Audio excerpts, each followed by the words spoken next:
Bismillahirrohmanirrohim. Assalamualaikum warahmatullahi wabarakatuh. Hai anak soleh dan soleha, apa kabarnya hari ini? Semoga kalian selalu sehat dan tetap semangat. Alhamdulillah, jumpa lagi bersama Bu Aulia dalam tema 2, subtema 1, muatan IPA tentang penyesuaian diri makhluk hidup terhadap lingkungannya.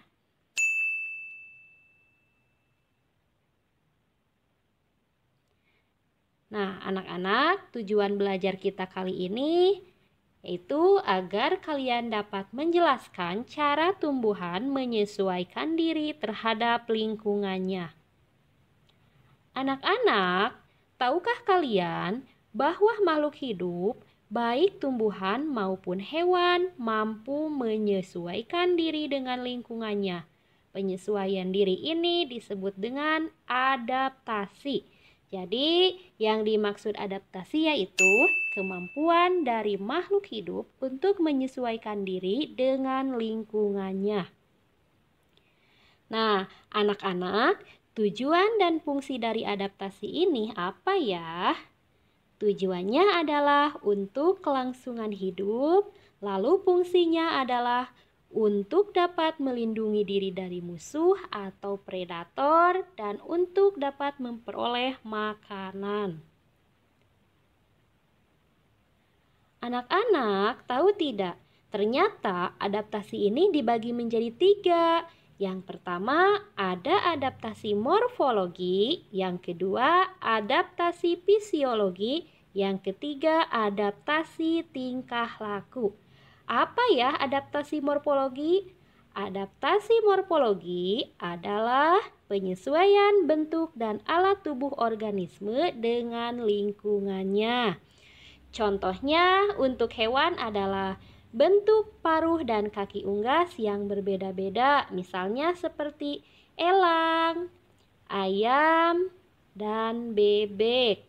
Bentuk paruh dan kakinya juga berbeda-beda ya, tergantung lingkungan hidupnya.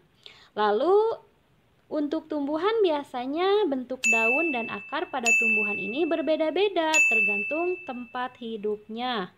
Misalnya, contohnya pada tumbuhan lidah buaya. Nah, lidah buaya ini mampu bertahan hidup di lingkungan kering dan bunga teratai. Sedangkan bunga teratai mampu bertahan hidup di tempat lingkungan air. Lalu, adaptasi yang kedua yaitu adaptasi fisiologi. Apa ya ini adaptasi fisiologi? Adaptasi fisiologi adalah penyesuaian fungsi fisiologi organ-organ atau alat tubuh untuk bisa bertahan hidup. Contohnya nih, untuk tumbuhan pakis menggulungkan daun mudanya di lingkungan yang lembab. Lalu contohnya untuk manusia, contohnya nih, pupil mata manusia yang melebar di tempat yang gelap dan akan mengecil di tempat yang terang. Lalu yang ketiga yaitu adaptasi tingkah laku. Adaptasi tingkah laku apa ya? Adaptasi tingkah laku artinya adalah tingkah laku makhluk hidup untuk menyesuaikan diri dengan lingkungannya. Contohnya untuk tumbuhan misalnya, suatu tumbuhan bertumbuh pastinya searah dengan datangnya sinar matahari.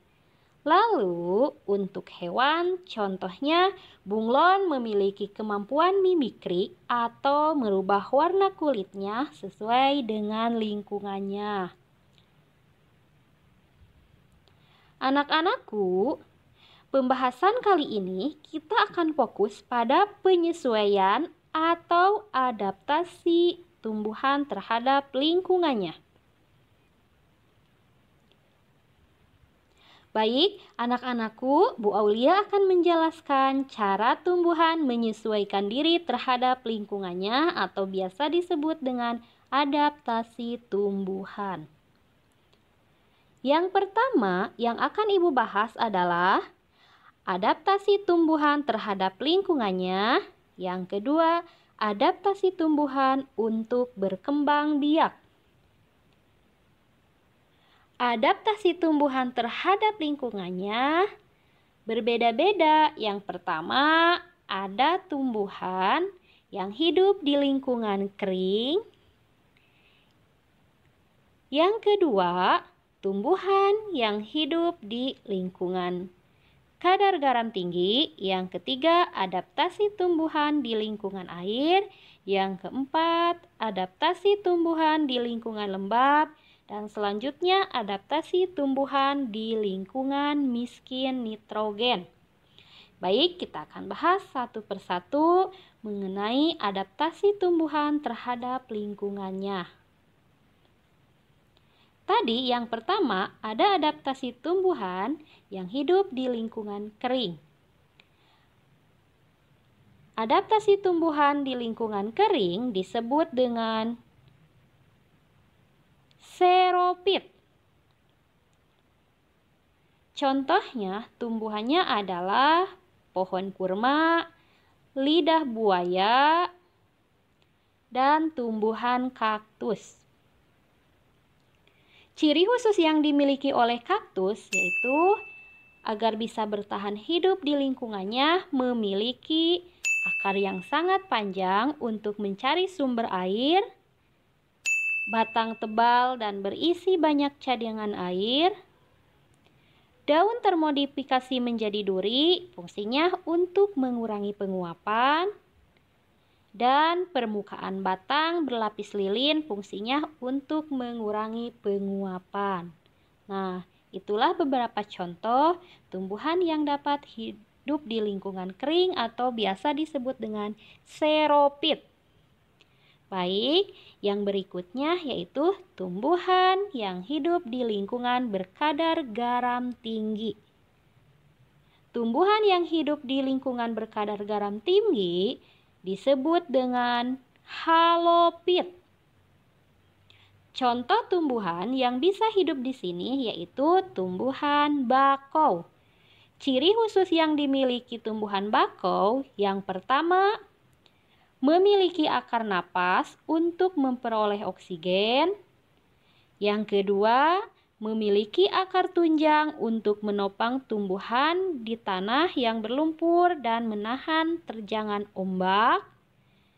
Yang ketiga, daunnya kaku dan tebal dengan permukaannya licin untuk mengurangi penguapan dan menyimpan air.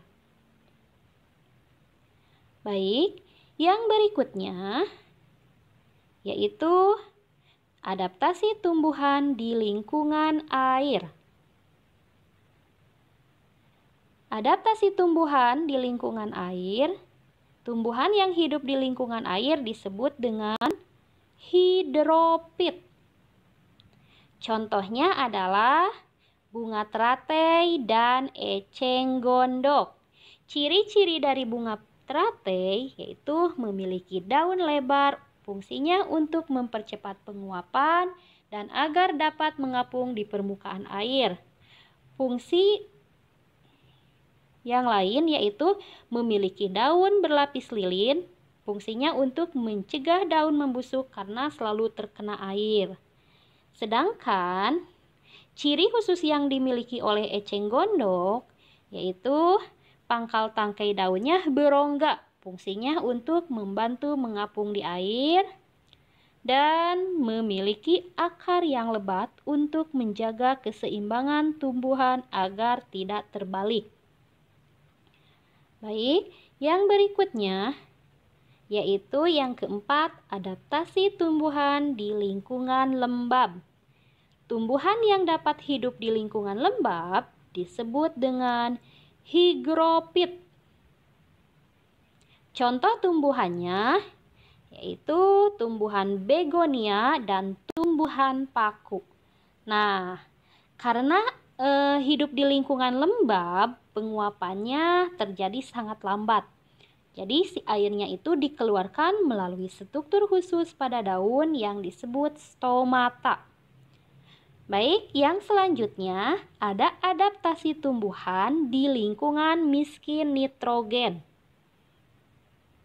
Tumbuhan yang hidup di lingkungan miskin nitrogen disebut dengan biasanya melakukan penyesuaian diri dengan menangkap serangga, kemudian mencernanya sebagai sumber nitrogen. Contohnya yaitu tumbuhan kantung semar dan penus. Ciri khusus yang dimiliki kantung semar yaitu termasuk tumbuhan insektivora, yaitu tumbuhan pemakan serangga. Selain itu, mempunyai daun yang berbentuk seperti kantung. Pada kantungnya mengeluarkan nektar, cairan manis, bahan untuk membuat madu. Nah, fungsinya biasanya yaitu untuk memikat serangga. Sedangkan penus juga termasuk tumbuhan insektivora. Apa itu tadi insektivora? Yaitu tumbuhan pemakan serangga. Ciri khusus yang dimiliki oleh penus yaitu daunnya berbentuk engsel dan berbulu. Daun inilah yang berfungsi untuk menangkap serangga dan memenuhi kebutuhan nitrogen. Nah, itulah anak-anak tadi beberapa tumbuhan yang beradaptasi terhadap lingkungannya. Selain tumbuhan beradaptasi terhadap lingkungannya, tadi tumbuhan juga beradaptasi untuk berkembang biak atau untuk bereproduksi.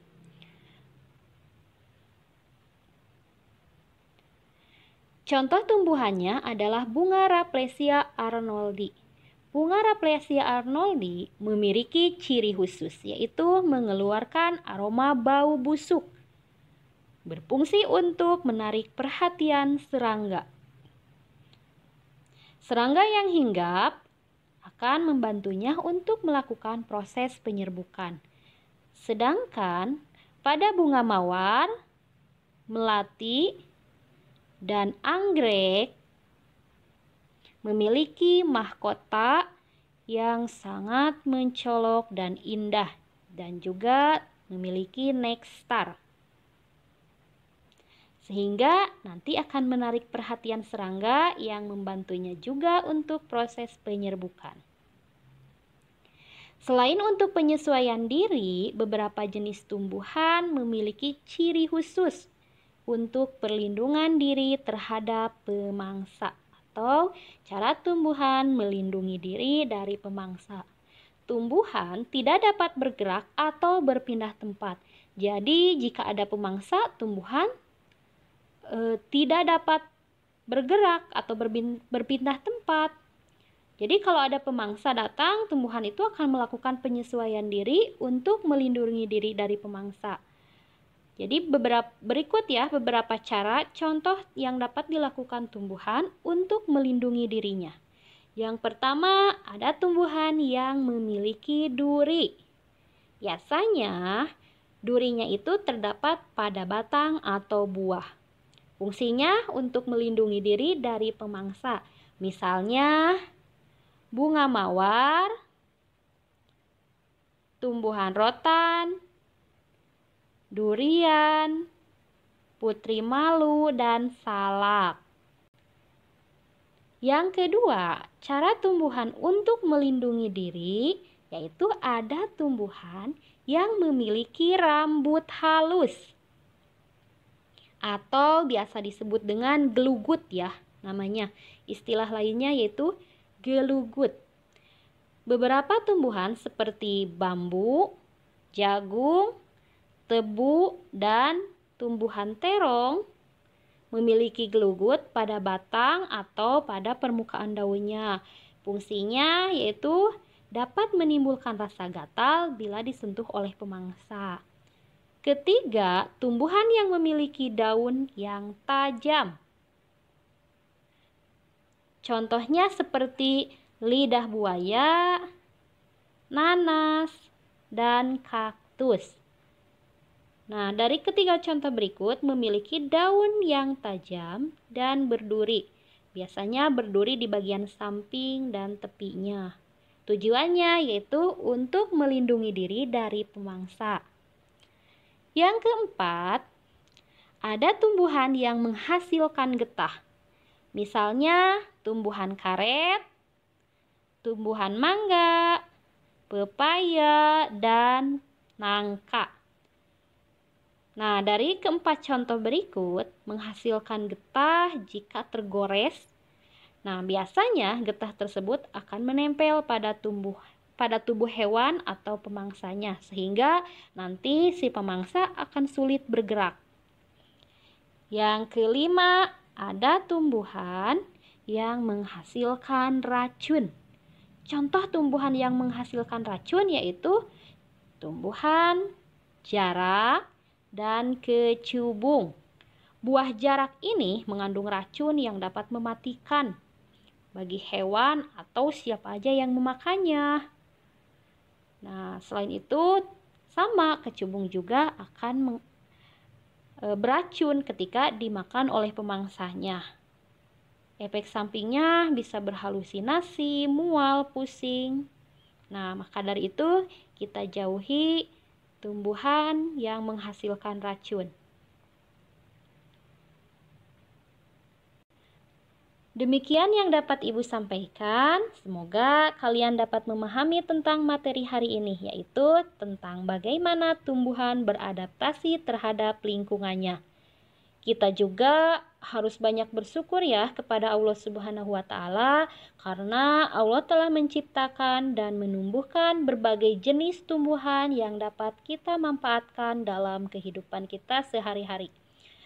Allah pula lah yang telah menciptakan lingkungan dan ciri khusus yang dimiliki oleh berbagai jenis tumbuhan, sehingga tumbuhan tersebut mampu bertahan hidup dan berkembang biak. Baik anak-anak, dari Ibu dicukupkan sekian. Terima kasih. Wassalamualaikum warahmatullahi wabarakatuh.